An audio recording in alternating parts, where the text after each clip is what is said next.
Good morning, all of you. We are in chapter Wind, Storms, and Cyclone, which is chapter 15. Okay. Before I proceed this chapter, I want to tell you, please start your preparation hard for your examination. Chapter 1, 2, 3, 4, and chapter 13, not 13, 14. Okay. So chapter 14, motion and time. Chapter 1, nutrition in animal, plants, the structure of matter or animal fibers. These all 5 chapters come in your upcoming examination. I hope your notes are prepared. You already remember all these things, whatever I taught you. One more thing that I want to tell you, please do each and every MCQs, fill in the blanks, true, false, and one word substitution, okay, of each and every exercise. Okay, from your exercise question number A, B, C, you have to do for your better result in your board examination. Okay, so these 5 chapters you must do exercise,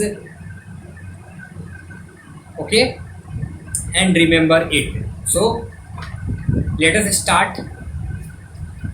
Today I am going to teach you wind current. Okay, in previous lecture I teach you about natural hazard, natural disasters, air pressure, high speed wind causes reduced pressure, air expands on heating. If you have any confusion, please see previous videos, then after come to this video. Okay, let us start new topic, which is wind current. Okay, if the current surface is a region is heated up by the strong sun, the air over it become lighter and rise up. This produce a region of low pressure on the earth's surface. Cooler air from surrounding area rushes in to take its place. Okay, this causes wind to blow.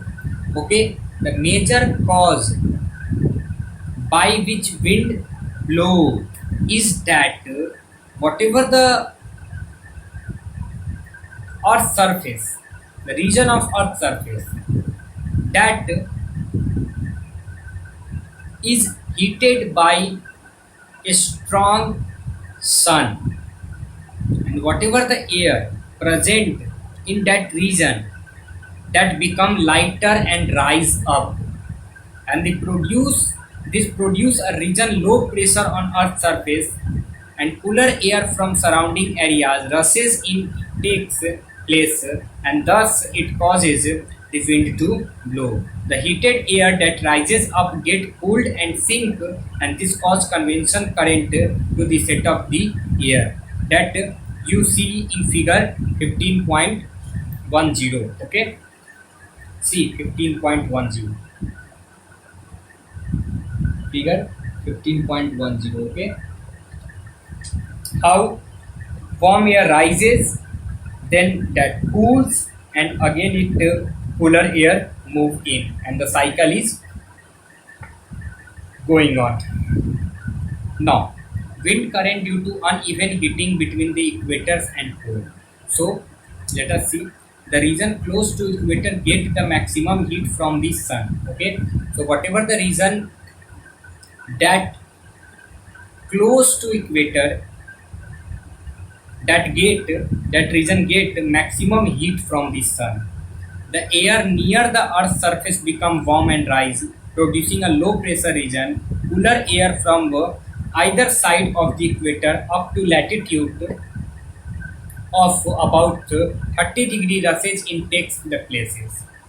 The wind blow towards the equator from the north and south.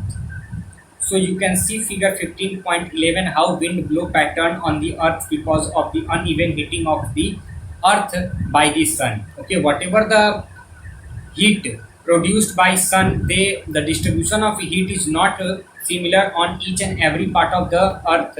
Okay, So as the warm air rises in the atmosphere, it cools and comes into the area around 30 degree north and south of the equator, and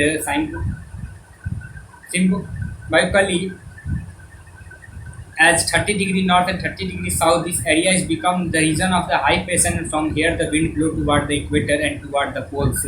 And you can see figure 11.15.11 how the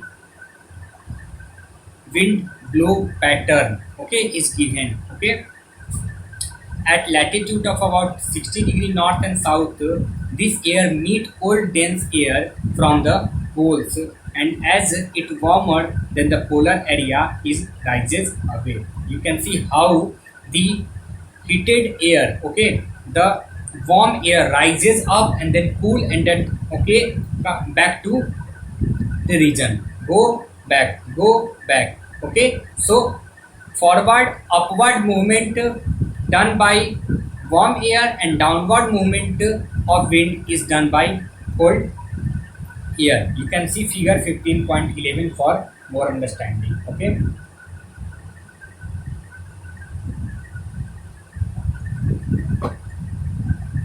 at the latitude of 60 degree north and south, the air meet cold dense air for the pole. As it's warmer than the polar region, it rises again. Okay, thus the low pressure area is created 60 degree latitude, and the cold dense air is polar region. It rushes taking them it out. In this way, pattern of the wind circulation is set up for the Earth, is shown in figure 15.11. If the figure had stood still, these winds could be have blown directly from the north to south, and south to north. Okay, and but the Earth rotates, winds in the northern hemisphere serve the right, and winds in the southern hemisphere serve to the left. Okay, so whatever the winds are moving in northern hemisphere, it is moving in a right direction, and the in southern hemisphere its movement is in left direction. So if these all things are given in figure 15.1, you need to observe this figure to more understanding this topic. Okay, let us talk about wind current due to the uneven heating of the land and water, that's shown in figure 15.12.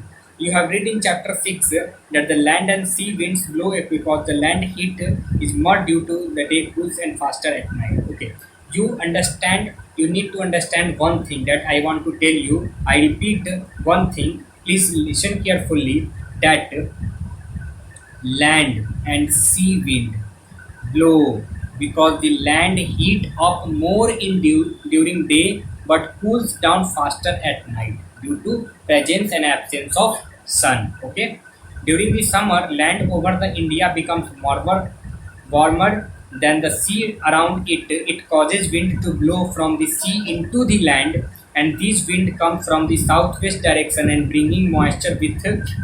Okay, from the Indian Ocean. Okay, which is given in figure 15.12a. 12a, figure A. You see this figure A.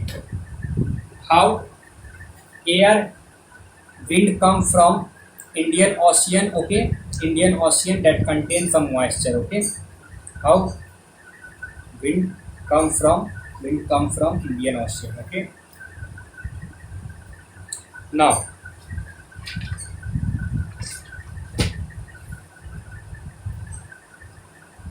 they bringing rain to the almost all over the part of the body. Okay, so we say monsoon is come. How monsoon is come? The wind, whatever the wind is blowing, okay, from Indian Ocean to the part of the India region. Okay, from this Indian Ocean direction to the the part of the Indian region.